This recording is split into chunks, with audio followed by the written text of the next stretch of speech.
maka para malaikat turut hadir sambil mendengarkan zikir atau nasihat dan peringatan. Dalam riwayat lain juga dikatakan bahwasanya Nabi SAW bersabda, pada hari Jumat dalam hadis Bukhari, para malaikat menunggu di pintu-pintu masjid dan mencatat siapa yang pertama datang. Dan kalau khatib atau imamnya sudah keluar menuju ke mimbar, maka para malaikat menutup buku-buku amal mereka serta ikut mendengarkan khutbah. Baik, ada pertanyaan kecil sini Bapak Ibu sekalian. Dari mana kita bisa bedakan Ustaz, mana waktu pertama supaya dapat pahala unta, mana waktu kedua supaya dapat pahala sapi, mana waktu ketiga seperti mendapatkan pahala kurban dengan domba, yang waktu keempat seperti ayam, waktu kelima seperti telur, gitu kan? Maka ulama berselisih pendapat dalam masalah ini cukup panjang. Ada yang mengatakan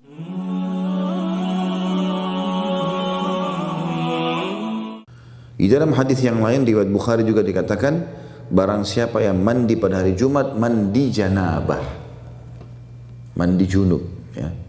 Jadi 3 riwayat ini menjelaskan tentang masalah mandi di hari Jumat itu.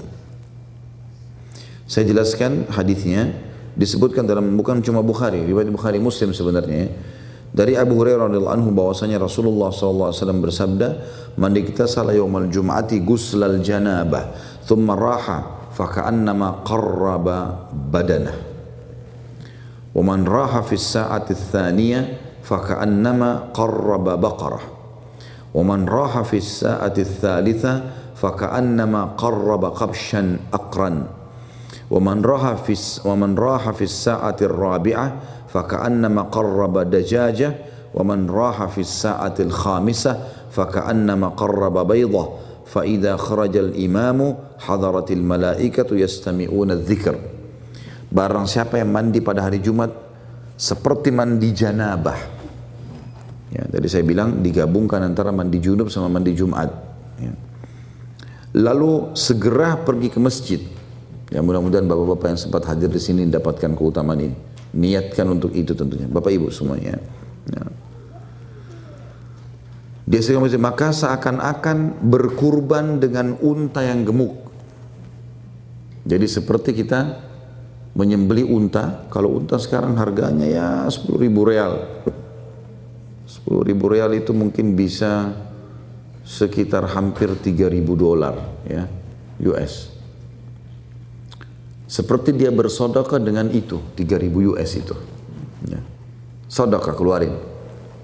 Barang siapa yang datang di waktu kedua, maka seakan-akan ia berkurban dengan sapi betina. Dan barang siapa yang pergi pada waktu yang ketiga, maka dia seakan-akan berkurban dengan domba yang bertanduk, domba jantan yang bertanduk.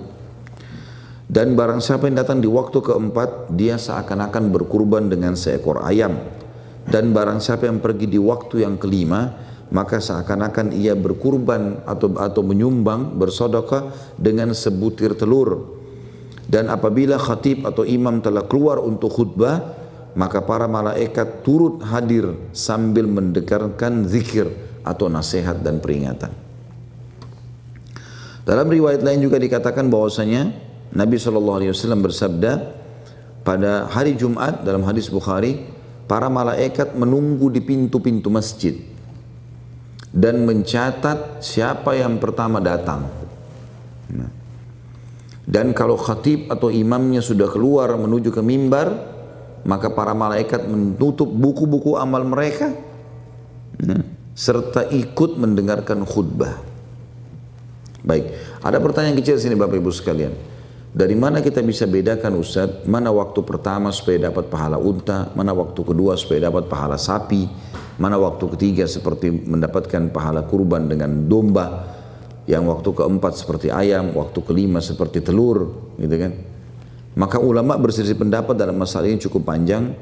Ada yang mengatakan kalau mau dapat unta, memang dari habis sholat subuh tidak pulang. Sholat subuh di masjid, nunggu sampai sholat Jumat. Ya. Ya, ini pendapat. Ya. Ini pendapat sebagian ulama mengatakan kalau mau dapat unta, Ya seperti Bapak Ibu sedekah dengan 3.000 US. Duduk saja baca Al-Quran enak-enak di masjid, dapat pahala itu. Ada yang mengatakan bahwasanya waktu ini, dan ini Allah alam pendapat yang lebih kuat sebenarnya, yang menyatakan waktu ini sengaja Allah subhanahu wa ta'ala tidak menentukan, misalnya ditentukan pada saat matahari tergelincir begini, nggak ditentukan, agar memudahkan umat Islam dengan rahmatnya Allah. Bukan mustahil, beberapa saat sebelum khatib datang pun masih bisa dapat unta. Bukan mustahil, tapi tidak tahu kapan. Mungkin 2 jam, mungkin 1 jam, kayak kita sekarang 2 jam, 3 jam, mungkin sudah dapat insya Allah. Tinggal niatkan untuk hadir Jumat, maka dapat pahala itu. Bukan mustahil, ini waktunya sangat dekat. Misalnya, mungkin 2 jam sebelum Jumat sudah dapat unta, mungkin 1,5 jam dapat sapi, mungkin 1 jam dapat kambing, mungkin setengah jam dapat ayam. Mungkin kalau khatib mau keluar berapa saat, maka seperti telur, gitu kan, sebutir telur. Dan kalau sudah khatib sudah naik di atas mimbar, udah nggak ada lagi pahala ini. Tapi tetap wajib Jumat ya. Bukan berarti di sini dikatakan malaikat tutup bukunya berarti sudah tidak dapat pahala Jumat, tidak. Dia tidak dapat pahala sedekah tadi seperti kurban hewan-hewan itu, tapi tetap wajib Jumat.